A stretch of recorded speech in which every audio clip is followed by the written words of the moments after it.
ಯಾರು ಇನ್ನೂ ನಿದ್ರೆ ಮಾಡಿಲ್ವಾ?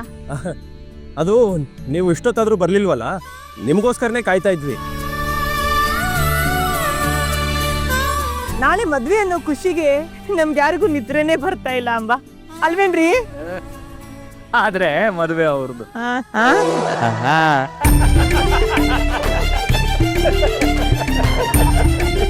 ಈ ಮದ್ವೆ ನಡೆಯೋದಿಕ್ಕೆ ನಿಮ್ಮೆಲ್ಲರೂ ಸಹಕಾರ ತುಂಬಾನೇ ಇದೆ. ನಿಮ್ಗೆಲ್ಲ ಅದೆಷ್ಟು ಕೃತಜ್ಞತೆ ಹೇಳಿದ್ರು ಸಾಲದು.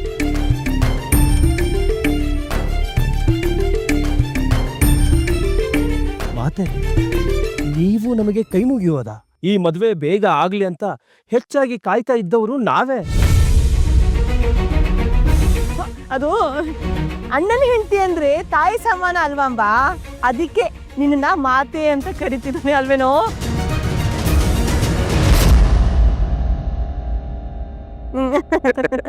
ಹಬ್ಬ, ನಾಳೆ ಇಷ್ಟೊತ್ತಿಗೆ ನಾವು ಕೈಲಾಸದಲ್ಲಿ ಇರ್ತೀವಿ. ಇಷ್ಟೊತ್ತಿಗೆ ಮದುವೆನೂ ಮುಗಿದಿರುತ್ತೆ. ಮದುವೆ ಮುಗಿತಾ ಇದ್ದಾಗೆ ನಾವೇ ಕೈಲಾಸಕ್ಕೆ ಹೊರಡಬಹುದು. ಅದೇ ಸಂತೋಷ. ಏನು ಕೈಲಾಸನ? ನಾಳೆನಾ?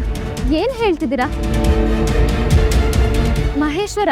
ನನ್ ಮದ್ವೆ ಆದ್ಮೇಲೆ ನಮ್ಮನೆ ಬಿಟ್ಟು ಈ ಮನೆಗ್ ಬರ್ತೀನಿ. ಅಲ್ಲ, ಇವರೆಲ್ಲ ಕೈಲಾಸ ಅಂತ ಯಾಕೆ ಹೇಳ್ತಿದ್ದಾರೆ?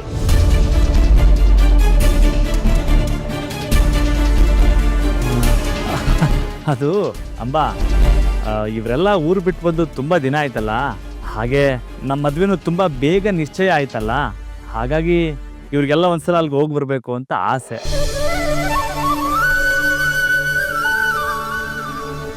ಅವರಿಗೂ ನವ ದಂಪತಿಗಳನ್ನ ನೋಡೋ ಆಸೆ ಇರುತ್ತಲ್ವಾ? ಮದ್ವೆ ಮುಗಿಸಿ ಒಂದ್ಸಲ ಹೋಗಿ ಬಂದ್ಬಿಡಿ.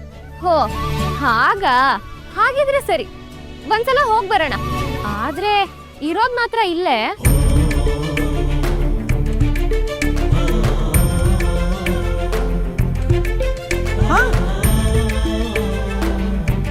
ಅಪ್ಪ ಅಮ್ಮಂಗೂ ಕೂಡ ಅದೇ ಆಸೆ. ನಿಮ್ಗೂ ಕೂಡ ಇದು ಒಪ್ಕೆ ಅಲ್ವಾ? ಸರಿ ಸರಿ, ನಾಳೆನೆ ಮದ್ವೆ, ಬೇಗ ಮಲಗ್ಬೇಕು. ಮಹೇಶ್ವರ, ಅಂಬನ್ ಕರ್ಕೊಂಡು ಹೋಗಿ ಮನೆಗ್ ಬಿಟ್ಬಾ. ಅಂಬ, ಹೊರಡಮ್ಮ, ಹೊರಡು. ಅಲ್ಲ, ನಿಮ್ಗೂ ಹೇಳ್ತಿರೋದು, ಬನ್ನಿ, ಹೊರಡಿ ಹೊರಡಿ. ಮಹೇಶ್ವರ, ನೀನ್ ಹೊರಡು. ಅವ್ರು ಬರೋವರೆಗಾದ್ರೂ ಇರು. ಸುಮ್ಮನೆ ನೀವು ಹೋಗ. ಮಹೇಶ್ವರ,